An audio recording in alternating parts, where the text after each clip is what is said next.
Hey guys, happy holidays. Today I'm going to be making a slow cooker turkey. I started off by letting my unsalted butter sit out to get softened. I used unsalted butter. It's really important to use unsalted because you don't want your herb mix to be too salty. I put some black pepper in there as well. I also chopped up some garlic cloves and finely chopped fresh sage, rosemary leaves, thyme leaves, and parsley. So you just push down on the garlic clove, peel it, and I just gave it a rough chop. It's really important to use fresh herbs instead of the powder or the ground herbs. Just fresh is the way to go. I used this turkey for Thanksgiving, so I wanted it to be really special and delicious. I know that it could be kind of confusing on how to chop up herbs because they're so small, but this is kind of a quick little video. It wasn't perfect, but you just want to make sure someone's not going to bite into like a whole chunk of garlic or like a rosemary leaf. But as long as you chop it finely enough and bite size, you're good to go. I got these rosemary leaves from my actual garden, so that was really cool to use that. I just got all these from the grocery store. I just chopped it up. You're supposed to do like a tablespoon of each, but see, that's the beauty with cooking. It doesn't have to be so precise. I just kind of mix it all in there, and I actually tasted my herb butter mix. Tasted it. It tasted good, and I was like, all right, good to go. That's the best way to tell if your product's going to be good. You always want to taste it. So I just mashed this all together. It was easy because my butter was nice and soft.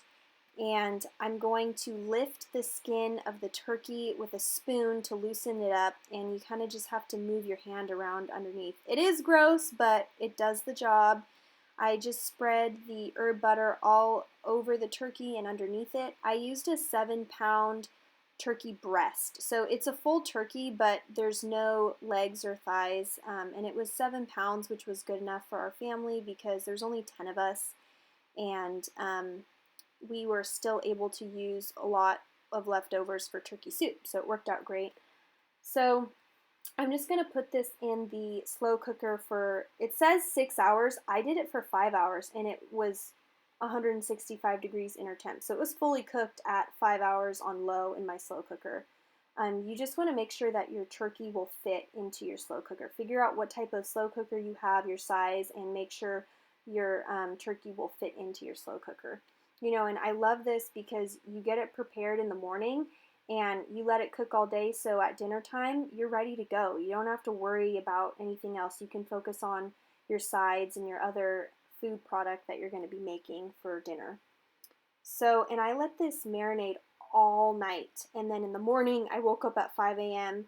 I chopped up garlic and onions and celery and carrots for aromatics, and I put it at the bottom of the slow cooker, and I put foil on top of the turkey on top of the slow cooker because it was so big I couldn't even put the lid on. So I let it marinate all throughout the night. I let it sit out the morning of for an hour just to kind of get to room temperature. Here's what my slow cooker's looking like. And you don't have to peel your garlic or onion. It'll steam. It's just for aromatics. You're not going to use it. I mean, you can if you want, but you don't need to use it. So I just put it in my slow cooker. See, I have my foil on top. And when it's ready, after 5 hours of cooking, you put it in the broiler to crisp up the skin for 5-10 minutes. Here's the finished product. It turned out great. And I will link the recipe in the description box. I hope you guys like this video. Merry Christmas, and please don't forget to like and subscribe.